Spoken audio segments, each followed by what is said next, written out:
야담 도깨비를 찾아주신 여러분 감사합니다. 오늘도 재밌는 이야기로 여러분을 즐겁게 해드리겠습니다. 그 전에 좋아요와 구독 버튼 꼭 부탁드립니다. 그럼 시작할게요. 한밤중 달빛이 사또댁 대문간을 희뜩하게 비추고 있었습니다. 바람이 처마 끝 바람거리를 흔들어 대며 쟁그랑거리는 소리가 정막을 깨뜨렸습니다.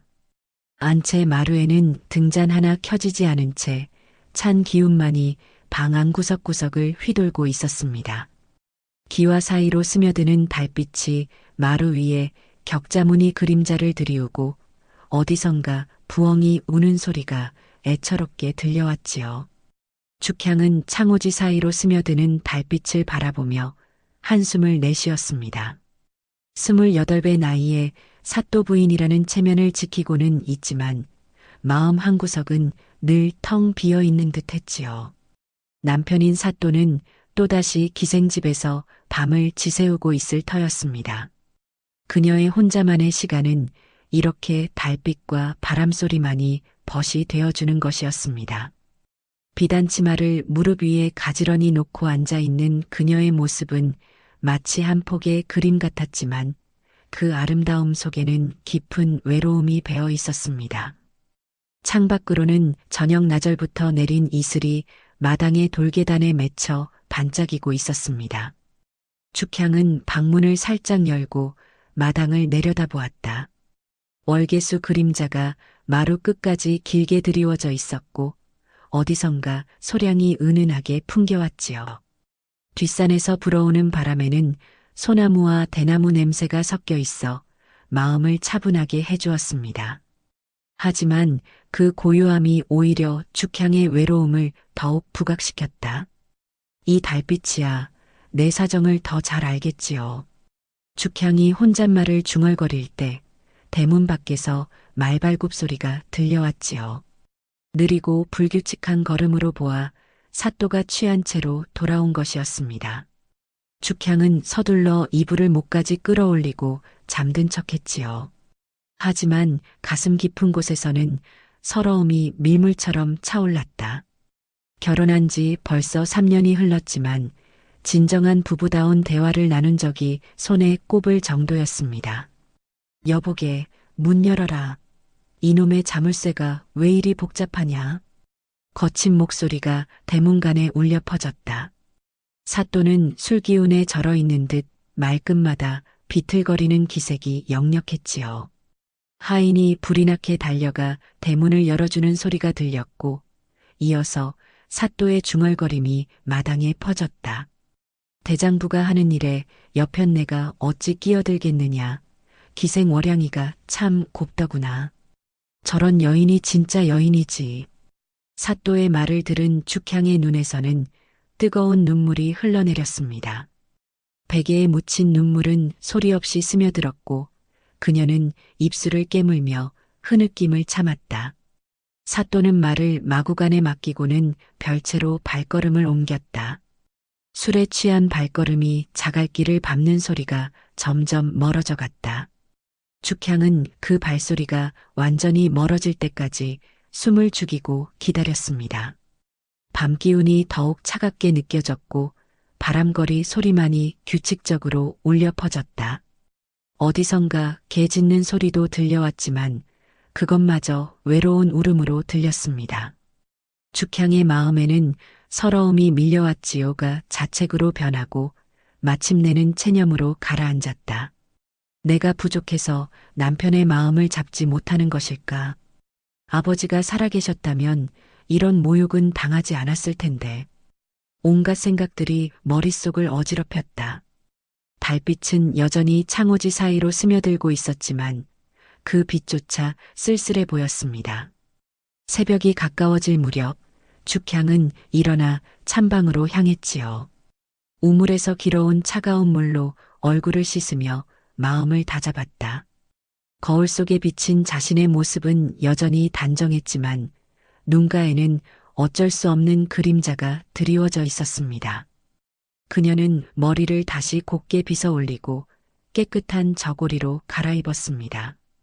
비록 마음은 무거웠지만 사또 부인으로서의 체면은 지켜야 했지요. 마당에 나가 꽃에 물을 주며 하루를 시작하는 축향의 모습은 평온해 보였습니다. 하지만 그 평온함 뒤에는 깊은 상처가 숨어 있었습니다. 장미꽃에 맺힌 이슬방울이 아침 햇살에 반짝이는 것을 보며 그녀는 자신의 눈물을 떠올렸습니다. 물은 아래로 흐르되 사람의 마음은 위로 치솟기 마련이라. 사흘 뒤 저녁 나절, 죽향은 집 뒤편 갈대밭으로 발걸음을 향했지요. 해가 서산에 걸리며 하늘을 붉게 물들이고 있었고 갈대들이 바람에 흔들리며 금빛 물결을 만들어냈다. 달이 구름 사이로 숨었습니다. 나왔지요 하며 갈대 사이로 은빛 물결을 만들어냈다. 이곳만은 세상의 시선에서 벗어날 수 있는 유일한 공간이었습니다. 갈대밭으로 가는 길목에는 작은 개울이 흘렀다. 물소리가 졸졸거리며 마음을 진정시켰고 어디서나 개구리 울음소리도 들려왔지요. 수련과 연꽃이 피어있는 연못가를 지나면서 죽향은 어린 시절을 떠올렸습니다. 아버지와 함께 이곳에서 물고기를 잡던 기억, 어머니와 함께 연꽃을 따서 차를 우려 마시던 추억들이 되살아났다. 죽향은 치마폭을 조심스럽게 추스르며 갈대숲 깊숙이 들어갔다. 저녁 무렵에 갈대밭은 신비로웠다. 바람이 불 때마다 갈대들이 바스락거리며 속삭이는 것 같았고 그 사이로 스며드는 달빛이 환상적인 분위기를 연출했지요. 그녀가 늘 앉던 자리는 갈대가 둥글게 에워싼 작은 공터였습니다. 바닥에는 부드러운 이끼가 깔려 있어 앉기에 편했고 하늘을 올려다보면 별들이 총총히 박혀 있었습니다. 이곳에서만큼은 사또 부인이라는 신분의 무게를 내려놓을 수 있었습니다. 죽향은 품속에서 작은 물건을 꺼내 손으로 만지작거리기 시작했지요. 그것은 어린 시절 아버지가 만들어주신 작은 방망이였습니다. 아버지는 금맥을 찾아다니는 광꾼이었지만 딸에게는 한없이 다정한 사람이었습니다. 손재주가 좋아서 나무를 깎아 여러 가지 장난감을 만들어주시곤 했지요. 그 방망이에는 정교한 꽃무늬가 새겨져 있었고 아버지의 따뜻한 손길이 아직도 남아있는 것 같았다. 죽향은 그것을 가슴에 꼭 안고 눈을 감았다. 아버님이 계셨다면 이런 외로움은 없었을 텐데 어머님도 함께 계셨다면. 아버지를 잃은 지도 벌써 10년이 흘렀다. 금맥을 찾던 중 산사태에 휘말려 돌아가신 것이라고 했지만 죽향은 뭔가 석연치 않은 구석이 있다고 생각해왔지요. 어머니는 남편을 잃은 충격으로 이듬해에 세상을 떠나셨고 죽향은 천외고아가 되었습니다. 그 후 사또가 죽향을 아내로 맞아들였지만 그것은 사랑이 아니라 계산된 선택이었습니다는 것을 죽향은 뒤늦게 깨달았다. 아버지가 남긴 재산과 금맥에 대한 권리를 노린 것이었습니다. 죽향의 숨소리가 차츰 거칠어지기 시작했지요. 혼자만의 시간에서 찾는 작은 위안이었습니다. 달빛이 갈대 사이로 스며들며 그녀의 모습을 은은하게 비추었습니다. 바람이 갈대를 흔들 때마다 바스락거리는 소리가 마치 자장가처럼 들렸습니다. 그녀는 아버지가 만들어주신 방망이를 쓰다듬으며 마음의 평안을 찾으려 했지요. 그때였습니다. 갈대밭 저편에서 바스락거리는 소리가 들려왔지요. 그것은 바람소리와는 다른 사람의 발걸음 소리였습니다. 죽향은 깜짝 놀라 몸을 움츠리고 방망이를 재빨리 품속에 숨겼다. 심장이 빠르게 뛰기 시작했고 온몸에 긴장이 흘렀다. 달이 구름에서 벗어나자 멀리 어설픈 그림자 하나가 보였습니다. 누구요? 거기 누가 있나요? 죽향의 목소리가 떨렸습니다. 그림자는 잠시 주춤하더니 갈대 사이로 모습을 드러냈다. 키가 훤칠하고 어딘지 순박해 보이는 사내였습니다. 나이는 30 안팎으로 보였고 눈빛이 맑았다. 거친 베옷을 입고 있었지만 어딘지 품이 있는 구석이 있었습니다. 죄송하옵니다, 마님. 저는 이 근처를 지나가던 머슴이옵니다. 그 사내는 산발이라고 자신을 소개했지요. 수치심과 분노가 동시에 밀려온 죽향이었지만 산발이의 표정에는 야릇한 구석이 없어 보였습니다. 오히려 당황한 기색이 역력했고 깊이 고개를 숙이고 있었습니다. 마님, 정말 아무한테도 안 말하겠추. 나 혼자만 가슴에 담아두겠추. 산발이의 말에는 진정성이 어려 있었습니다. 그의 목소리는 낮고 차분했으며 고개를 숙인 채 두 손을 모으고 있었습니다. 죽향은 차츰 마음을 가라앉혔다. 이상하게도 마음 한구석이 편안해지는 것을 느꼈다. 오랫동안 잊고 있던 따뜻함이었습니다. 그대는 어디서 왔나요? 멀리 한양에서 왔사옵니다. 이 고을에는 일거리를 찾아 들렀지요. 한양에서요? 그럼 글도 읽을 줄 아시겠네요. 소인은 서당에서 글을 배웠사옵니다.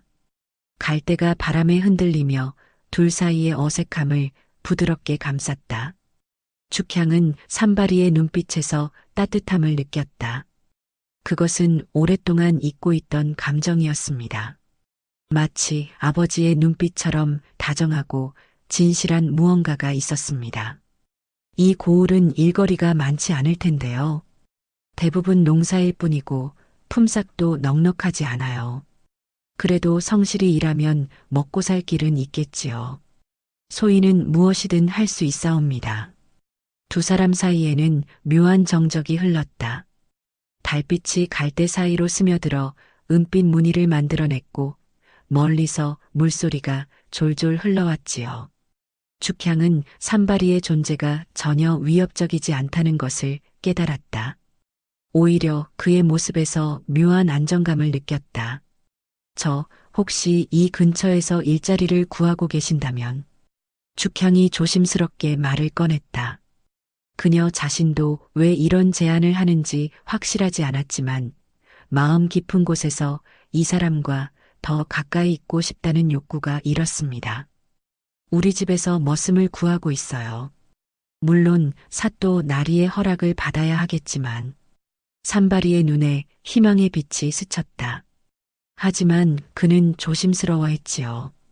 소인 같은 떠돌이를 받아주신다면 감사하겠사옵니다. 하지만 마님께 누가 될까 걱정입니다. 걱정 마세요. 제가 사또에게 말씀드릴게요. 두 사람은 더 이상 말하지 않았다. 하지만 서로의 마음에는 새로운 감정의 씨앗이 뿌려진 것 같았다. 달이 구름 뒤로 숨어들자 갈대밭은 다시 어둠에 잠겼고 죽향은 조용히 집으로 돌아갔다. 하늘이 내린 인연은 바람결에도 스며든다 하였으니 사흘 후 이른 아침 죽향은 결심을 내렸습니다. 사또에게 산발이를 머슴으로 들이자고 제안한 것이었습니다. 사또는 별채에서 숙취로 얼굴이 부어올라 있었지만 죽향의 말에 대충 고개를 끄덕였습니다. 알아서 하거라. 나는 바쁜 몸이니.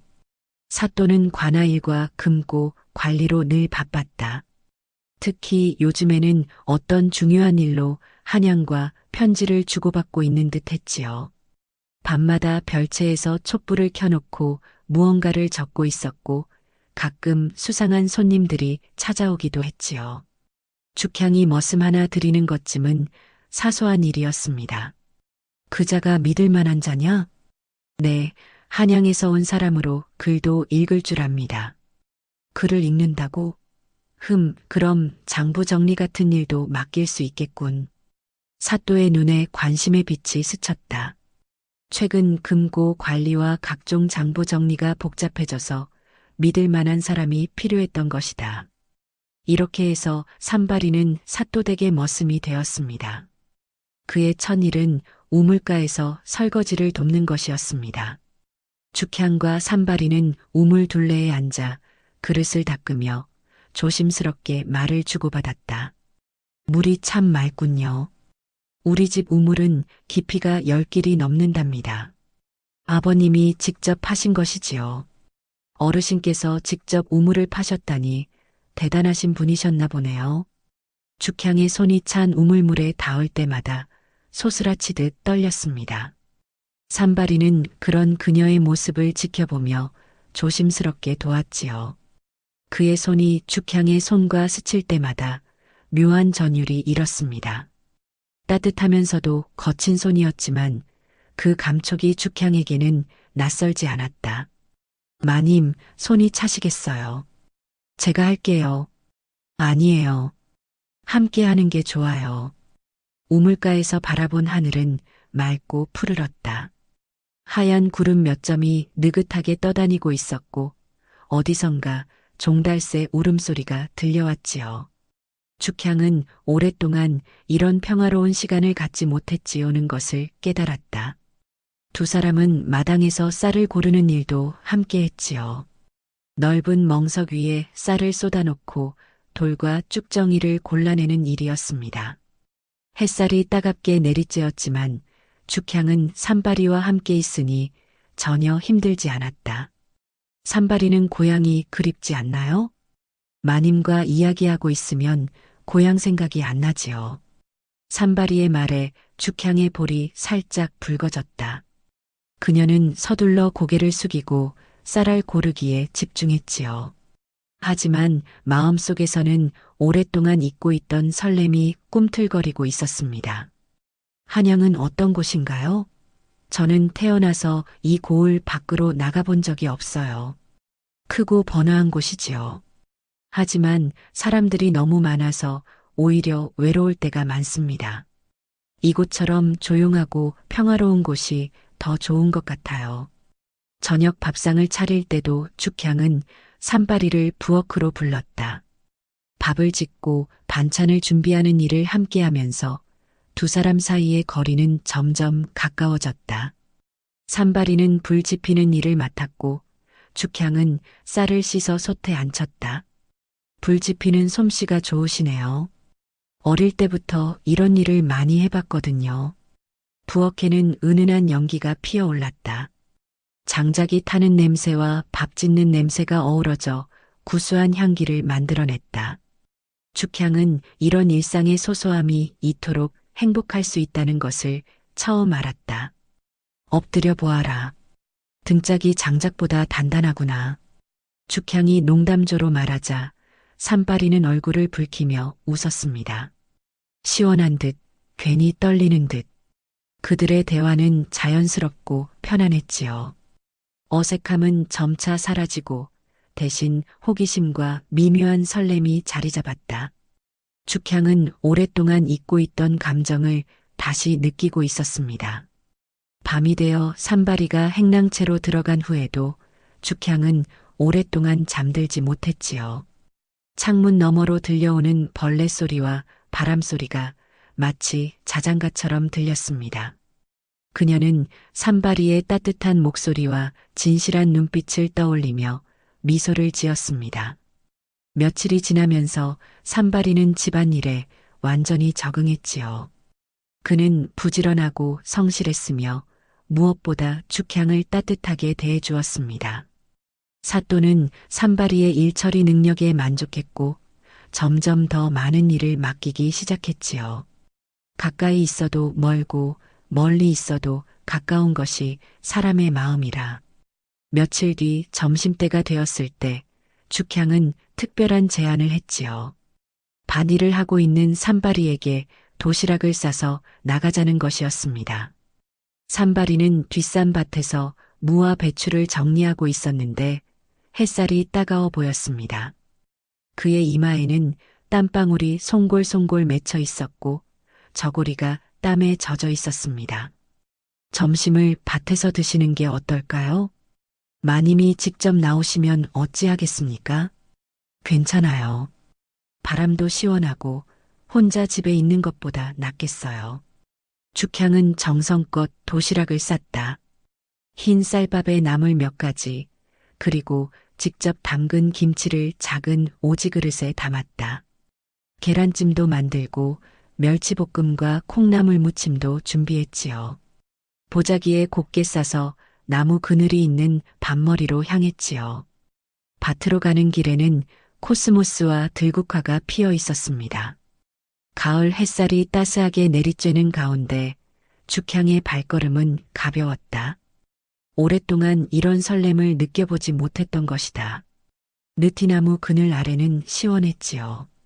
수백 년은 좋게 된 듯한 큰 나무가 넓은 그늘을 만들어주고 있었고 그 아래에는 부드러운 풀이 깔려 있었습니다. 죽향은 보자기를 펼치고 도시락을 꺼내 놓았다. 산발이는 흙투성이인 손을 우물에서 깨끗이 씻고 와서 죽향 맞은편에 앉았다.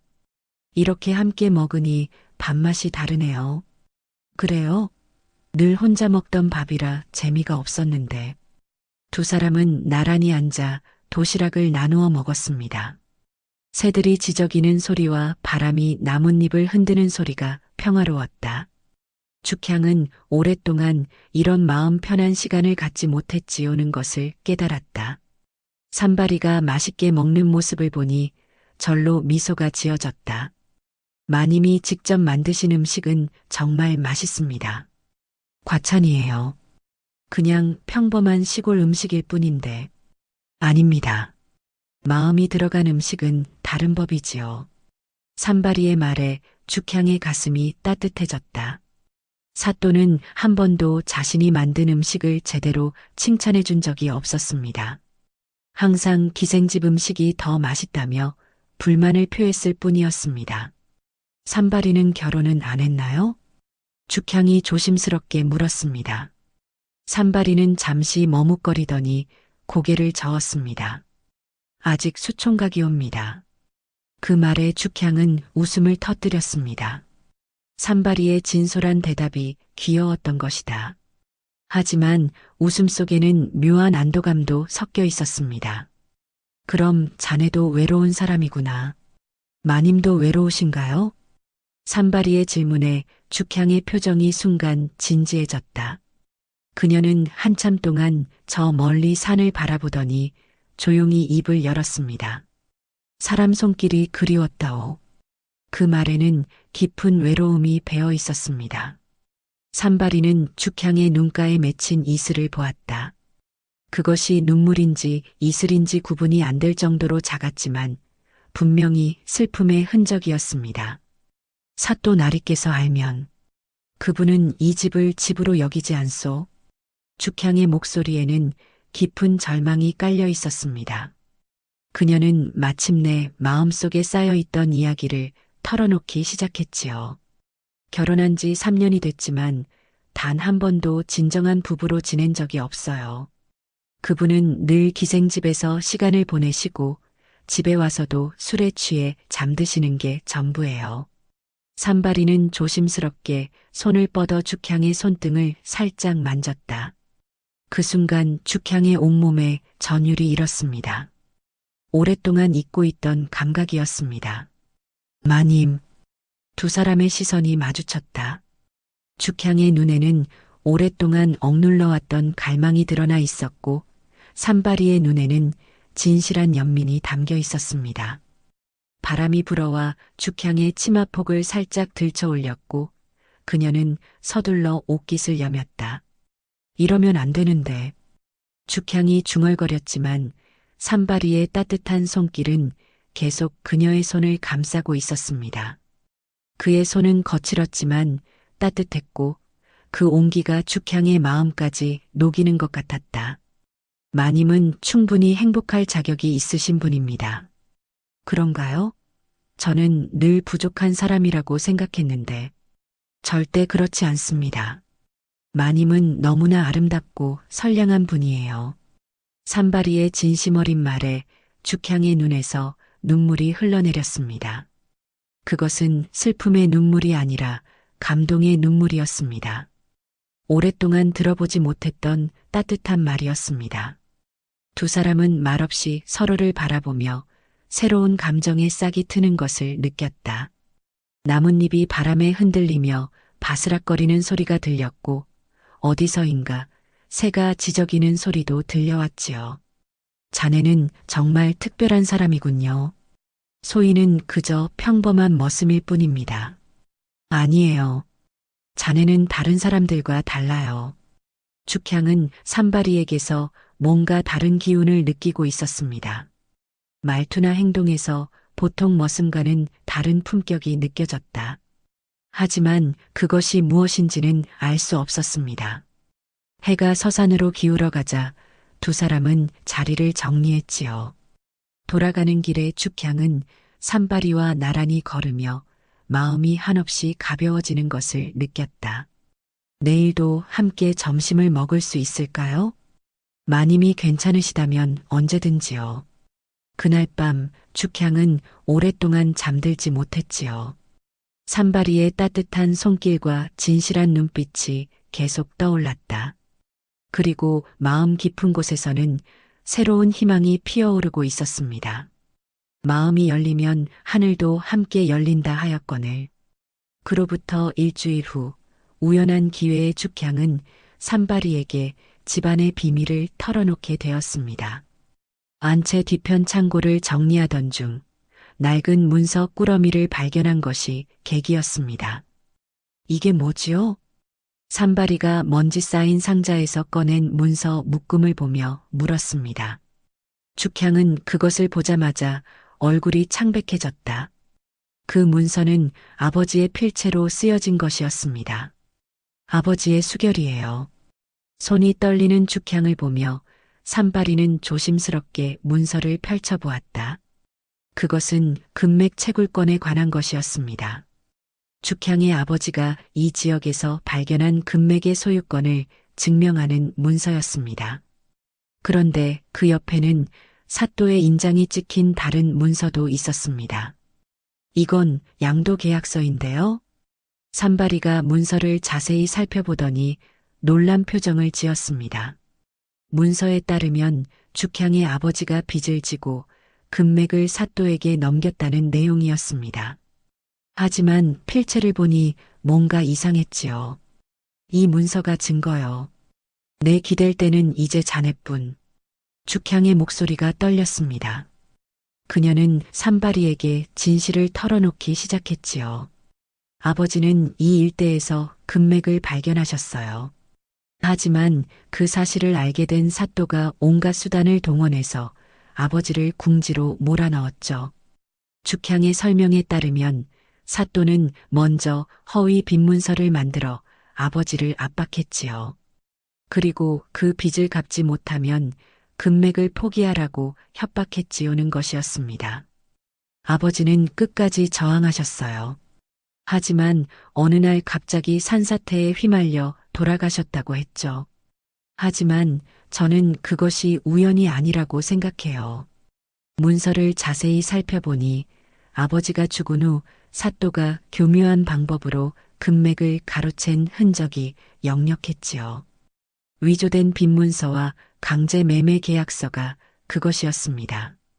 사또가 금을 캐내어 어디로 보내는지 아시나요? 산발이의 질문에 죽향은 고개를 저었습니다. 하지만 최근 사또가 한양의 어떤 세력과 편지를 주고받는 것은 목격했지요고 했지요. 밤마다 별채에서 누군가와 만나더군요. 목소리가 낮아서 잘 들리지 않았지만 금 이야기를 하는 것 같았어요. 그리고 대군이라는 말도 들렸고요. 산발이의 눈빛이 순간 날카로워졌다. 대군이라는 말은 심상치 않았다.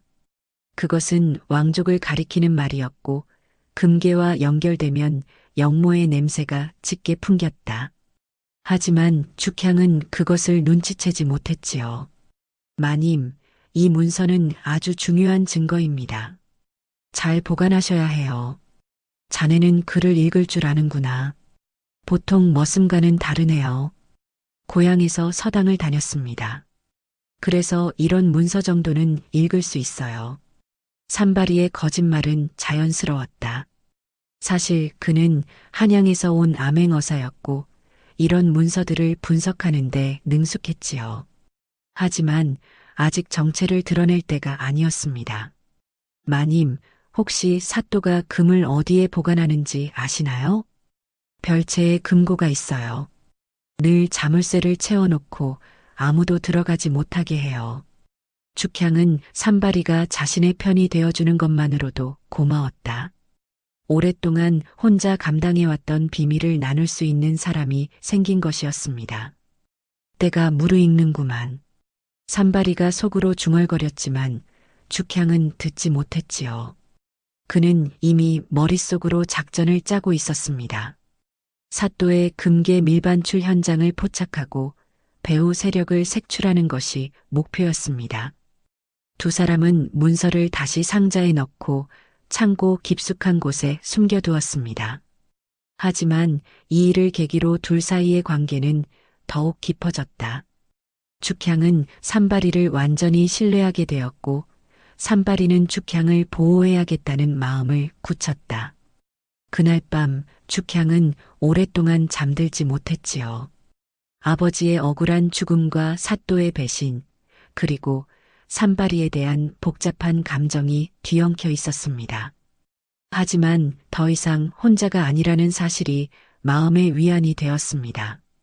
한편 산발이도 행랑채에서 밤늦도록 생각에 잠겨 있었습니다. 그는 품속에서 작은 인장을 꺼내 달빛에 비춰보았다. 그것은 암행어사의 마패였습니다. 이제 모든 준비가 끝나가고 있었습니다. 진실은 땅속 깊이 묻어도 언젠가는 드러나는 법이라. 보름달이 밝은 어느 날 밤 사또는 교묘한 함정을 준비했지요. 산발이의 존재가 자신에게 위험할 수도 있다는 판단을 한 것이었습니다. 최근 들어 죽향과 산발이가 자주 함께 있는 모습을 목격했고 혹시 자신의 비밀이 새어나갈까 우려했던 것이다. 사또는 별채 금고에서 금괴 몇 개를 빼내어 다른 곳에 숨겨두었습니다. 그리고 이튿날 아침 일부러 큰 소리로 난리를 쳤다. 도둑이야. 금고에서 금괴가 사라졌다. 사또의 외침에 집안이 발칵 뒤집혔다. 하인들이 모두 모여들었고 죽향도 급히 달려왔지요. 사또는 눈을 부라리며 산발이를 노려보았다. 내 놈, 어젯밤 어디 있었느냐? 행랑채에서 잠을 잤습니다. 증인이 있느냐? 산발이는 대답할 수 없었습니다. 행랑채는 혼자 쓰는 공간이었고 밤중에 누가 지켜본 사람도 없었습니다. 그동안 내 놈이 수상하더니 결국 본색을 드러내는구나. 사또는 기다렸습니다는 듯이 형방을 불렀다. 형방은 곧바로 포승줄을 가져와 산발이의 손을 뒤로 묶었습니다. 산발이는 저항하지 않았다. 지금 저항하면 오히려 일이 복잡해질 것이라는 판단이었습니다. 내 놈, 금은어씨를 알겠느냐? 사또의 목소리에는 위협이 담겨 있었습니다. 하지만 산발이는 침착했지요. 진실은 물 위에 뜨는 법이지요. 그 말에 사또는 더욱 화가 났다. 감히 자신 앞에서 당당하게 대들다니. 사또는 산발이를 당장 관하로 끌고 가라고 명령했지요. 자네는 죄가 없어요. 죽향이 달려가려 했지만 사또가 매서운 눈빛으로 제지했지요. 여편네는 들어가 있거라. 이런 일에 끼어들 일이 아니다. 하지만 산발이는 그런 일을 할 사람이 아니에요. 내가 무엇을 안다고 그런 말을 하느냐? 혹시 내 놈과 무슨 관계라도 있는 것 아니냐? 사또의 의심스러운 눈빛에 죽향은 할 말을 잃었습니다. 산발이는 끌려가면서도 죽향을 돌아보며 눈짓을 보냈다. 걱정하지 말라는 뜻이었습니다. 하지만 죽향의 눈에서는 눈물이 흘러내렸습니다. 관아에 끌려간 산발이는 의자에 묶인 채 신문을 받았다. 하지만 그는 끝까지 자신의 무죄를 주장했지요. 형방이 동아줄을 당겨도 몽둥이를 들어도 그의 의지는 꺾이지 않았다. 어서 자백하지 못하겠느냐? 없는 죄를 어찌 자백하겠습니까? 산발이의 태도는 보통 머슴과는 달랐다. 형을 받으면서도 당당했고 말투에는 굽히지 않는 기계가 있었습니다. 형방도 뭔가 이상하다는 생각을 했지만 사또의 명령을 거역할 수는 없었습니다. 내 놈 분명히 금고 열쇠를 어떻게 구했을 것이다. 저는 금고가 어디 있는지도 몰랐습니다. 거짓말 마라. 며칠 전부터 별채 주변을 기웃거리는 것을 봤다. 실제로 산발이는 금고의 위치를 파악하기 위해 별채를 살펴본 적이 있었습니다. 하지만 그것은 도둑질을 위해서가 아니라 증거 수집을 위해서였습니다. 밤이 깊어지도록 고문이 계속되었지만 산발이는 끝까지 자백하지 않았다. 오히려 그는 사또의 행적에 대해 은근히 떠보는 질문들을 던지며 정보를 수집했지요. 사또께서는 한양에 자주 편지를 보내시는지요? 내 놈이 그런 것까지 알 필요가 있느냐? 형방이 몽둥이를 휘둘렀지만 산발이는 꿋꿋했지요. 그날 밤 죽향은 홀로 갈대밭에 나가 울었습니다. 자신 때문에 무고한 사람이 고생하고 있다는 생각에 마음이 찢어지는 것 같았다. 갈대가 바람에 흔들리며 내는 소리가 마치 슬픈 곡조처럼 들렸습니다. 내가 산발이를 집에 들이지 않았다면. 죽향은 자책했지만 동시에 산발이가 무사히 돌아오기를 간절히 바랐다. 달빛 아래서 그녀는 오랫동안 기도했지요. 한편 관아의 차가운 감옥에서 산발이는 다음 계획을 세우고 있었습니다. 사또의 반응으로 보아 곧 큰 움직임이 있을 것 같았다. 그는 은밀히 외부와 연락을 취할 방법을 모색했지요. 의로운 사람은 시련 속에서도 굽히지 않는다 하였거늘. 그로부터 사흘 후 깊은 밤 포구에서는 수상한 움직임이 있었습니다. 달빛이 바다를 은빛으로 물들이는 가운데 작은 배 한 척이 조용히 접안했지요. 배에서 내린 사람들은 무거운 상자들을 육지로 옮기고 있었습니다. 사또는 별채에서 나와 포구로 향했지요. 그의 뒤를 따르는 형방과 왈패들의 발걸음이 자갈길에 바스락거렸습니다. 그들이 나르는 것은 다름 아닌 금괴였습니다. 아버지로부터 빼앗은 금맥에서 캐낸 금을 한양의 영모 세력에게 보내는 것이었습니다. 조심해서 나르거라. 하나라도 바다에 빠뜨리면 목이 달아날 줄 알아라. 사또의 목소리가 밤바다에 낮게 깔렸습니다. 파도가 방파제에 부딪히는 소리와 갈매기 울음소리가 어우러져 섬뜩한 분위기를 만들었습니다. 하지만 그들은 자신들을 지켜보는 시선이 있다는 것을 모르고 있었습니다. 포구 언덕 위 솔숲 그늘에는 여러 명의 사람들이 숨어 있었습니다. 그들은 모두 관복을 입고 있었고 손에는 횃불을 들고 있었습니다. 선두에 서 있는 사람은 다름 아닌 산발이었습니다. 아니, 이제는 암행어사 이별이라고 불러야 했지요. 때가 왔지요. 이별의 신호에 따라 숨어있던 광군들이 일제히 움직였습니다. 횃불이 일시에 켜지면서 포구 전체가 대낮처럼 밝아졌다. 물비늘 위로 반사된 불빛이 바다를 붉게 물들였습니다. 갑작스러운 상황에 사또 일당은 당황했지요. 무엇이냐? 누구냐? 사또가 깜짝 놀라 소리쳤다. 하지만 이미 광군들이 사방에서 달려들고 있었습니다. 형방과 왈패들은 칼을 뽑아들었지만 상대가 너무 많았다. 나는 임금님의 명을 받은 암행어사 이별이니라. 너희들은 모두 포위되었습니다. 이별이 품속에서 마패를 꺼내 들자 달빛이 그 위에서 번쩍 반사되었습니다. 사또의 얼굴이 창백해졌다. 그제야 산발이의 정체를 깨달은 것이었습니다. 암행어사라고? 그럴 리가. 내 놈은 머슴이 아니었단 말이냐? 사또 이인걸. 너는 금맥을 강탈하고 그 금으로 영모를 꾸민 죄인이다. 어사의 위험 있는 목소리가 포구에 울려 퍼졌다. 광군들은 재빨리 사또와 그 일당들을 포위했지요. 칼날이 달빛에 번뜩이며 차가운 빛을 발했지요. 좌상과 대군께서 계시거늘. 왈패 두목이 끝까지 저항하려 했지만 어사는 단호했지요. 그 좌상이 누구든 대군이 누구든 상관없다. 백성을 수탈하고 나라를 배반한 죄는 하늘이 용서하지 않는다. 전투가 시작되었습니다. 하지만 그것은 일방적이었습니다. 관군들의 훈련된 솜씨 앞에서 왈패들은 속수무책이었습니다. 칼과 칼이 부딪히는 소리가 밤하늘에 울렸고 바다 위로 검은 연기가 피어올랐다. 항복하는 자는 살려주겠다. 어사의 외침에 왈패들이 하나둘 무기를 던지기 시작했지요. 형방도 결국 항복하고 말았다. 포구에는 항복한 자들의 신음소리만이 남았다. 사또는 무릎을 꿇고 있었습니다. 그의 얼굴에는 절망과 분노가 교차하고 있었습니다. 내가 머슴에게 속았다니. 내가 속인 것은 머슴이 아니라 백성들이었습니다. 어사는 차가운 목소리로 말했지요. 그리고 관군들에게 금괴를 모두 압수하라고 명령했지요. 이 금괴들은 모두 백성들의 것이다.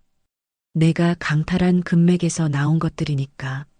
내 놈이 무슨 증거가 있다고. 죽향 마님이 보관하고 있던 문서가 모든 것을 증명한다. 내가 위조한 빈문서와 강제 매매 계약서 말이다. 사또의 얼굴이 더욱 창백해졌다. 자신이 그토록 조심스럽게 숨겨왔던 증거가 발견된 것이었습니다. 그리고 내가 한양으로 보낸 편지들도 모두 압수했지요. 영모의 증거가 명백하다. 어사의 말이 끝나자 관군들은 사또 일당을 모두 결박했지요. 금괴들도 모두 압수되었습니다. 밤바다는 다시 고요해졌지만 정의는 승리했지요. 악은 한때 기세를 떨쳐도 결국 정의 앞에 무릎 꿇는 법이라. 이튿날 새벽 사또댁에는 아침 종소리가 평화롭게 울려 퍼졌다. 죽향은 안방 창호지 사이로 스며드는 첫빛을 바라보며 지난밤의 소식을 기다리고 있었습니다. 산발이가 관아에서 어떻게 되었는지, 사또가 왜 밤중에 나갔는지 궁금했지만 알 길이 없었습니다. 밤새 뒤척이며 잠들지 못한 그녀의 눈가에는 깊은 그늘이 드리워져 있었습니다. 그때 대문 밖에서 발걸음 소리가 들려왔지요. 여러 명의 발소리였습니다. 죽향은 가슴이 두근거리며 문 쪽으로 귀를 기울였습니다. 혹시 사또가 산발이를 데리고 온 것일까? 아니면 더 나쁜 소식을 가져온 것일까? 마님, 저입니다. 익숙한 목소리가 들려왔지요. 그것은 분명 산발이의 목소리였습니다. 죽향은 기쁨에 겨워 문을 열어젖혔다. 하지만 그 앞에 서 있는 사람은 어제까지의 산발이와는 완전히 달랐다. 깔끔한 관복을 입고 있었고 허리에는 관인의 인장이 달려 있었습니다. 그의 뒤에는 몇 명의 관군들이 서 있었습니다. 자네가 정말 산발이가 맞나요? 죽향의 목소리가 떨렸습니다. 눈앞의 광경이 현실인지 꿈인지 분간이 안 되었습니다. 제 이름은 이별입니다. 암행어사 이별. 어사의 말에 죽향은 한순간 어리둥절했지요. 하지만 그의 눈빛은 여전히 따뜻했고 자신을 바라보는 시선에는 진실한 애정이 담겨 있었습니다. 그럼 지금까지의 모든 것이 마님을 속인 것은 죄송합니다. 하지만 마님께 드린 마음만은 진실이었습니다. 어사는 조심스럽게 죽향에게 다가갔다. 죽향의 눈에서는 눈물이 흘러내렸습니다. 기쁨과 당황, 안도와 서운함이 뒤섞인 복잡한 감정이었습니다. 사또는 어떻게 되었나요? 모든 죄가 밝혀졌습니다. 금맥 강탈과 영모 혐의로 한양으로 압송될 것입니다. 어사는 죽향에게 자세한 상황을 설명했지요. 사또가 죽향의 아버지를 죽이고 금맥을 강탈한 일, 그 금으로 영모 세력에게 자금을 대던 일, 모든 것이 밝혀졌다는 것이었습니다.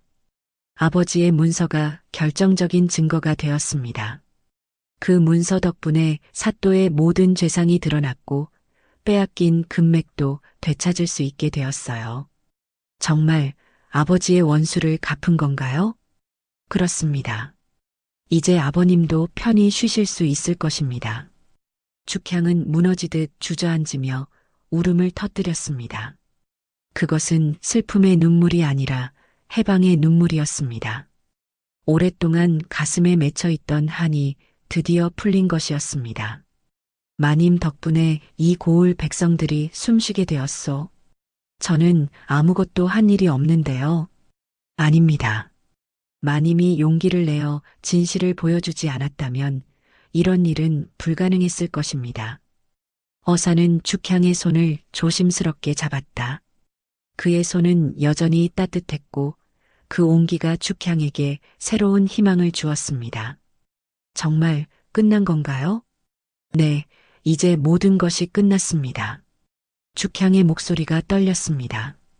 오랫동안 짓눌려왔던 억압에서 해방되었습니다는 실감이 나지 않았다.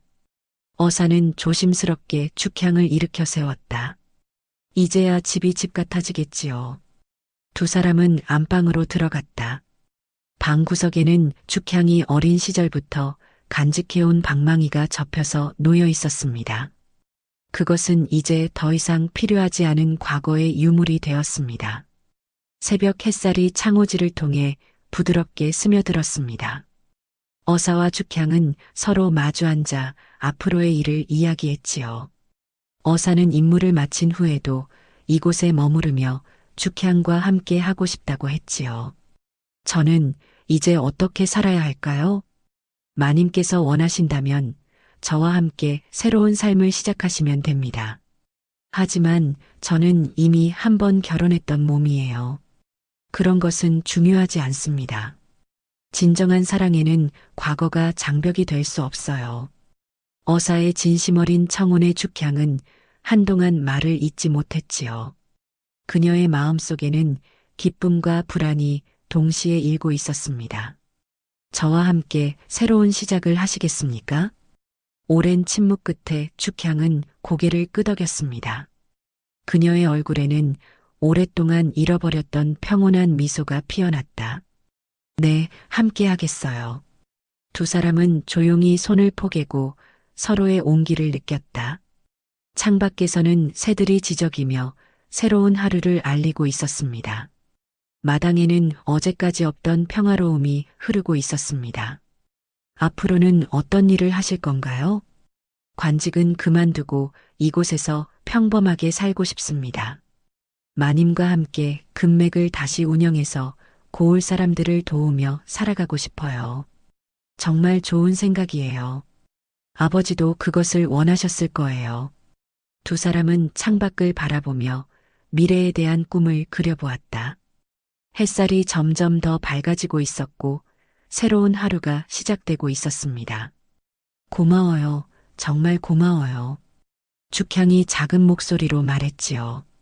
어사는 그녀의 이마에 부드럽게 입맞춤을 했지요.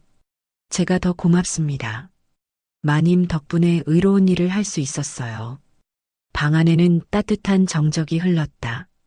오랫동안 차가웠던 죽향의 마음에 다시 온기가 돌기 시작했지요.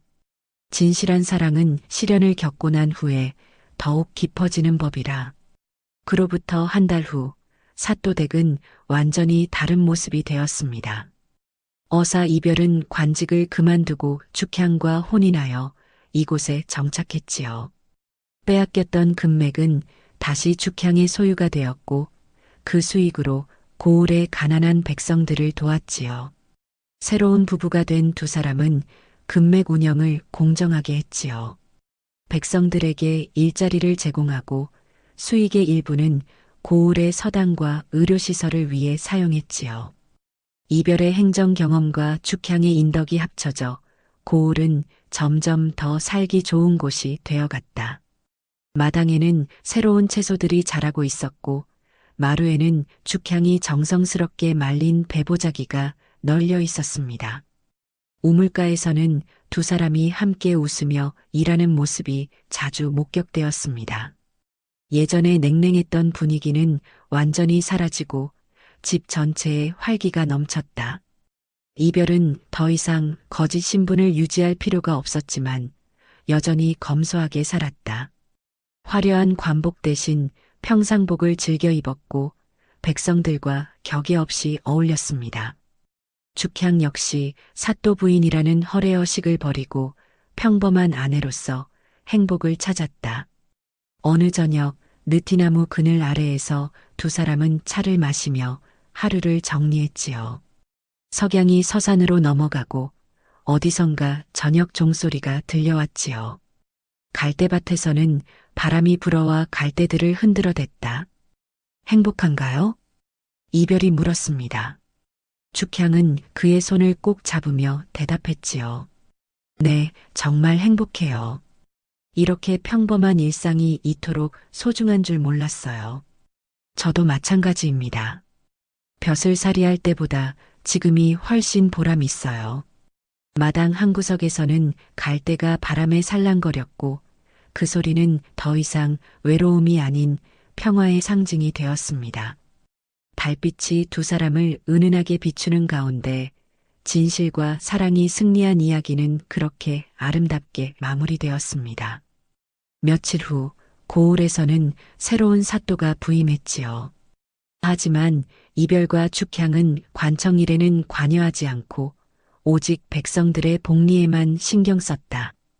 그들이 운영하는 금맥에서 나오는 수익은 모두 투명하게 공개되었고 고을 발전을 위해 사용되었습니다.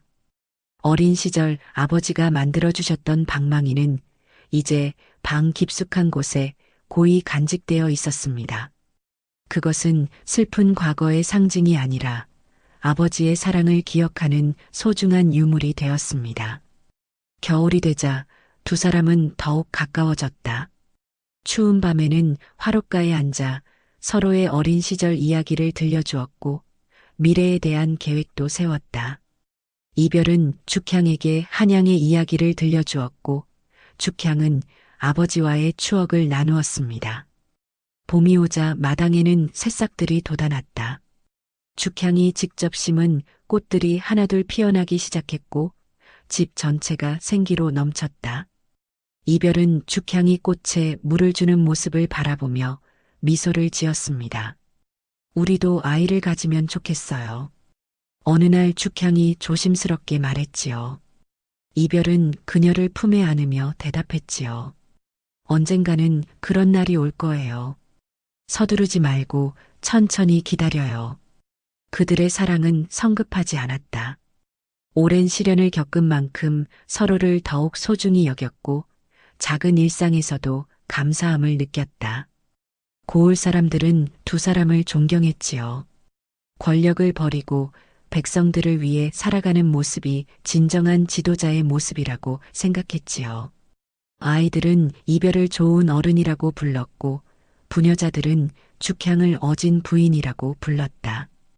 해가 지고 달이 뜨는 평범한 하루하루가 쌓여가며 두 사람의 사랑도 점점 더 깊어져 갔다. 그들에게는 더 이상 숨길 것도 두려워할 것도 없었습니다. 오직 서로에 대한 사랑과 백성들에 대한 책임감만이 있을 뿐이었습니다. 선량한 마음은 하늘이 돕고 진실한 사랑은 영원히 이어진다 하였으니